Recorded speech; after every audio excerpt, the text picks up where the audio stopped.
Darwinism is getting more and more doubted by scientists. There are literally thousands of scientists who doubt that Darwinism is viable. They doubt that it works. They are kind of quiet about it so far, but it's becoming more and more vocal that, for example, natural selection is not a mechanism. It's the process which the results of revolution is sorted. Ever stop to think about that? Natural selection is not the mechanism for evolution. Why is that? Natural selection works on already completed living organisms to see which one is going to reproduce. It has no capability of going back into the genome and changing the genome where the changes are made. So it is not the mechanism for evolution, because supposedly the evolutionary change takes place in the genome, in the genetic code. Natural selection cannot modify the genetic code. It has no mechanism for doing that. It's merely which one of these organisms is going to reproduce. So the statement that natural selection is not the mechanism for evolution. Random mutations supposedly are the mechanism for evolution. Stunningly, information has been shown not to increase in the coding regions of DNA with evolution. Mutations do not produce an increased information. The amount of coding in DNA actually decreases with evolution. And this has been found over and over again, that mutations produce information losses. Even Richard Dawkins acknowledges mutation is a loss of information. And so to be consistent with what he's really saying is that he believes multiple sequential losses of information can produce an information gain. That's really what he's saying. We must concede there are presently no detailed Darwinian accounts of evolution of any biochemical or cellular system, only a variety of wishful speculations. And there's been a lot of that. But there aren't any detailed accounts for Darwinian evolution. Darwinism, remember, says that random changes in the DNA can change the functional computer programs in life to sometimes produce a better computer program. That happens all the time. Whenever I want to improve my computer, I just make some random changes and wait for the changes to happen, and they obviously become better, right? With the blue screen of death.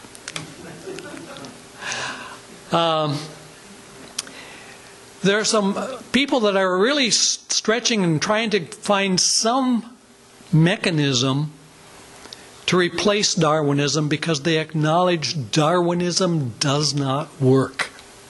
It does not explain what we see. Therefore, they're looking for something else that's purely natural that will replace it, and they can replace that then as the truth by which evolution happens. So one of the most interesting one is evolution via natural genetic engineering. Now, genetic engineering says that scientists and researchers can genetically engineer the characteristics that they would like for an organism to have. They can break apart the genome and they can splice it together to produce something that would be desirable. Now, evolution by natural genetic engineering is a very interesting concept. What they say is that one of the traditional objections to Darwinism, gradualism, has been that it is too slow and indeterminate a process to account for natural adaptations, even allowing for long periods of random mutation and selection. Natural genetic engineering employs a combinatorial search process based on DNA modules that already possess functionality. Now, in computer science, a combinatorial search means that the program is going to try every possible combination till it finds something that works or is best. That's a combinatorial search. What Shapiro and others are saying, the cell can do that. And notice the next statement, such a cognitive component. The cell has a brain that can think. It can make decisions. It can try the various mutations. Oh, if I mutate this way, this will be the result. If I mutate this way, that will be the result. And it can choose to mutate before mutating, which will give me the best result. Well, that's natural genetic engineering. Now, one may ask, well, where does this cognitive capability, where does this mental capability of the cell come from? Shapiro doesn't say that. He just states, well, it must happen because we have organisms that are getting better all the time, and they do evolve, and therefore it must happen that way.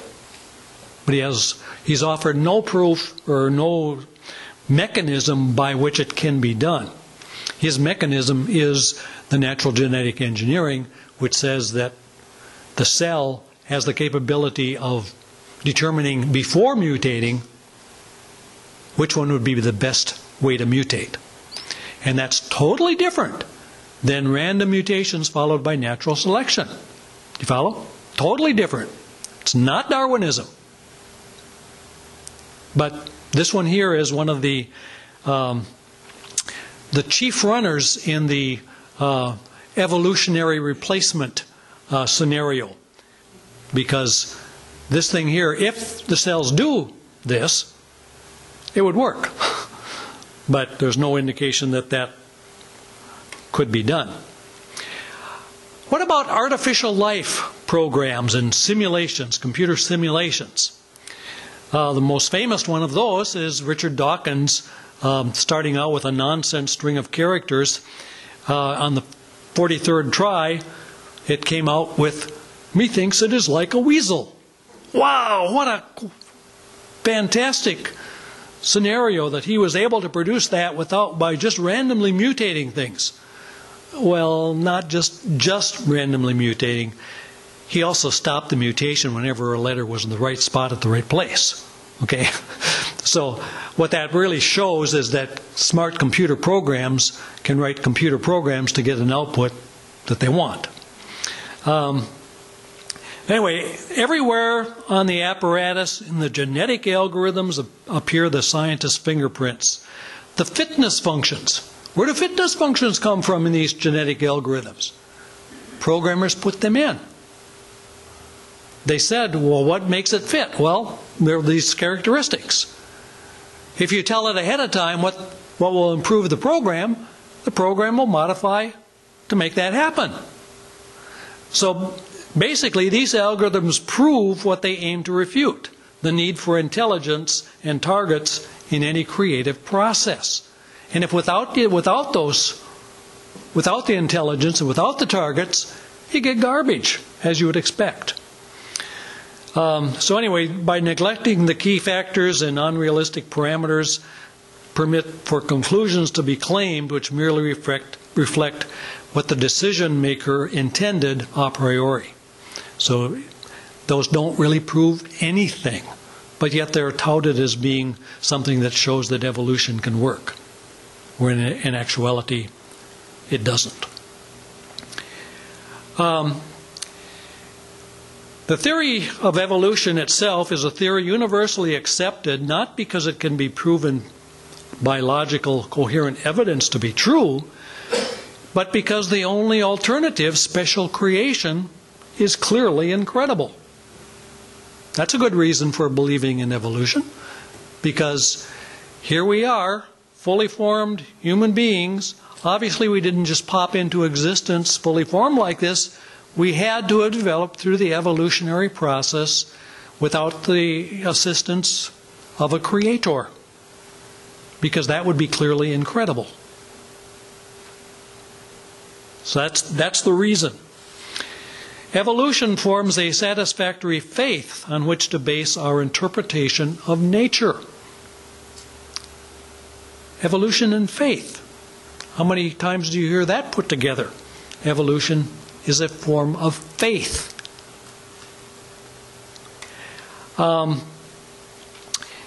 The evolution is the backbone of biology, and biology is thus in the peculiar position of being a science founded on unproven theory.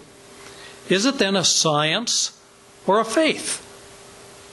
Belief in a theory of evolution is thus exactly parallel to belief in special creation. Both are concepts which the believer knows to be true, but neither, up to the present, has been capable of proof. That's in the introduction to The Origin of Species, believe it or not. Whoa.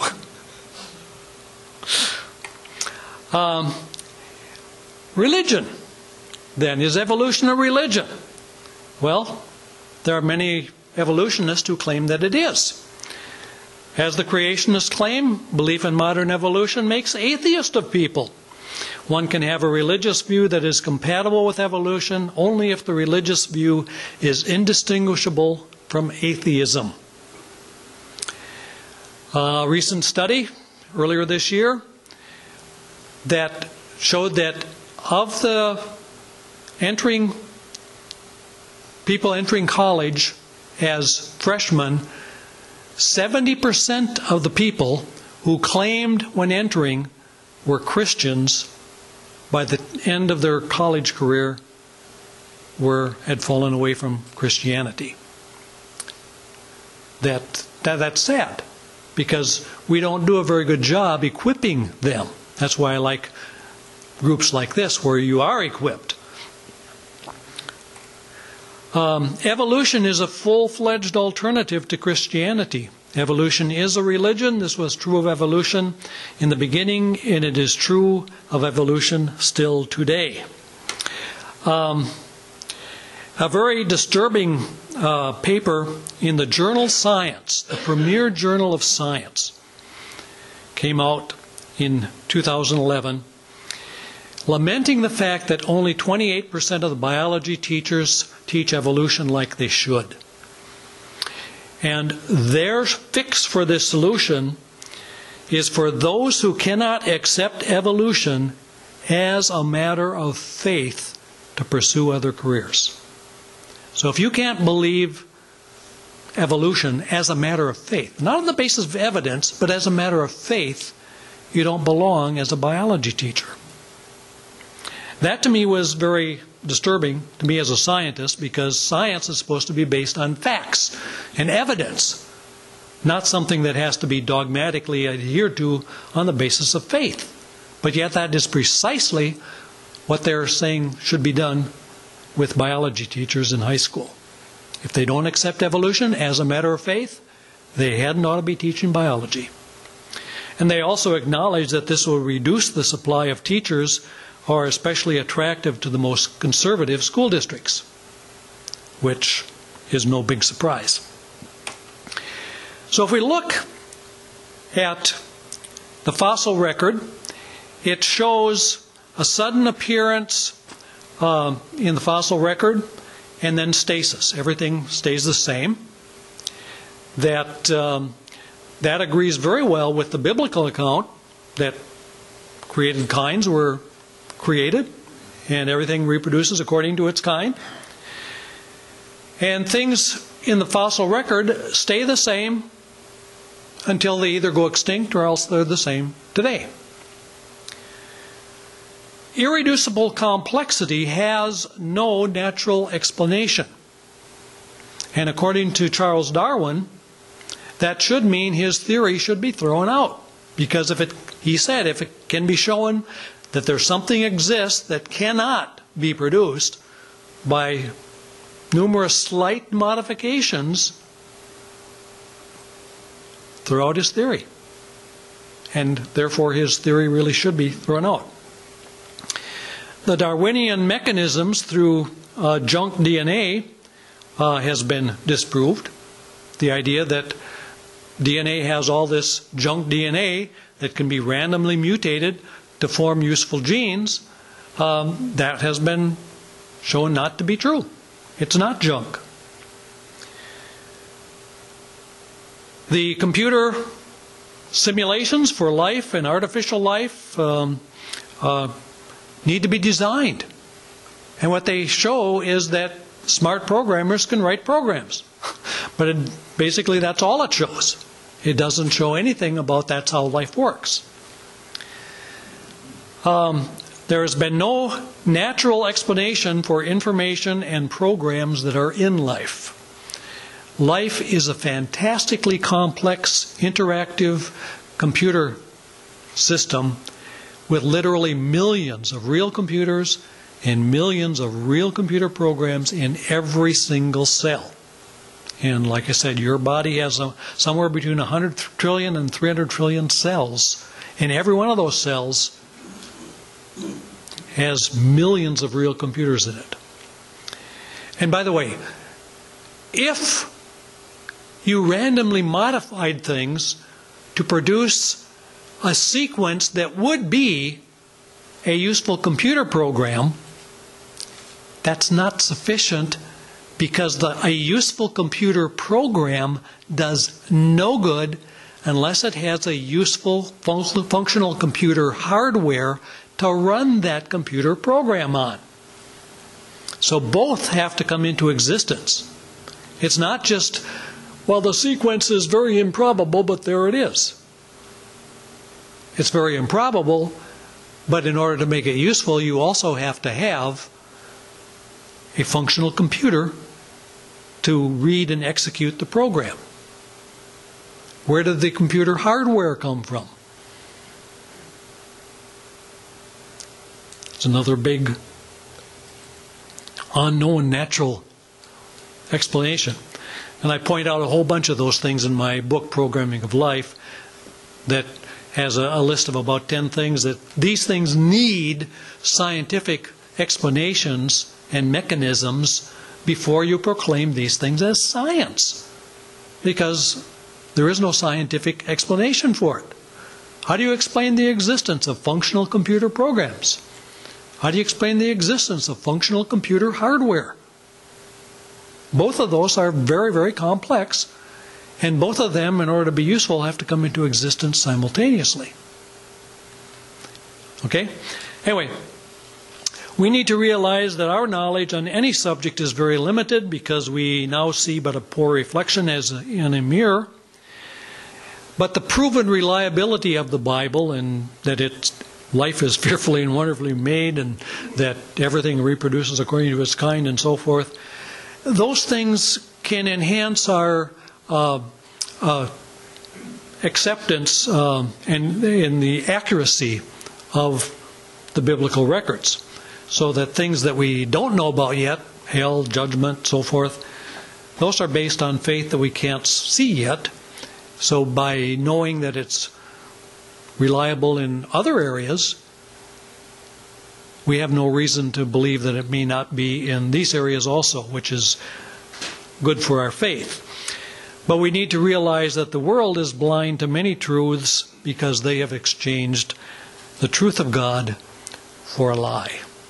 And so realize that and become equipped so that, if you know what the truth is and you know enough about the science to be able to confront things when they come up, you parents and grandparents can take your kids and grandkids and when they encounter something that's not good science, you can tell them why. And just from my own personal perspective, just telling them because the Bible says this, it may very well be true. I became extremely interested in science at age 8. Started reading science books. By age 10, I became a staunch evolutionist. Thankfully, God got a hold of me when I was age 12, and I accepted Jesus as Savior. But for another 18 years after that, I continued to believe, teach, and defend the evolutionary scenarios because that was what was taught in science. And obviously you can't argue with science or facts, proven facts. Therefore I accepted those things. And I thought, well, the Bible must be wrong in those areas. It was only when I started looking at things in more depth that I realized, no, it's science that doesn't make sense scientifically. So I can honestly and truthfully say that it was science and not my religion that caused me to doubt the Darwinian scenarios. Science convinced me that science does not have the answers in those areas, and that the Bible is a whole lot better explanation than what science says. So anyway, there are many useful ID references. The most important one on this slide is the 4im.org. That's my Christian website. That has links to a dozen or so of my presentations that I've made over the course of years. It also has links to various handouts, printable flyers. Some of the flyers are in the back there. You can pick those up. It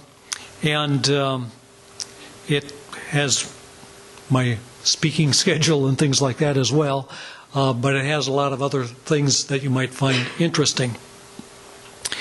Among other things that is on there is tonight's speaking schedule.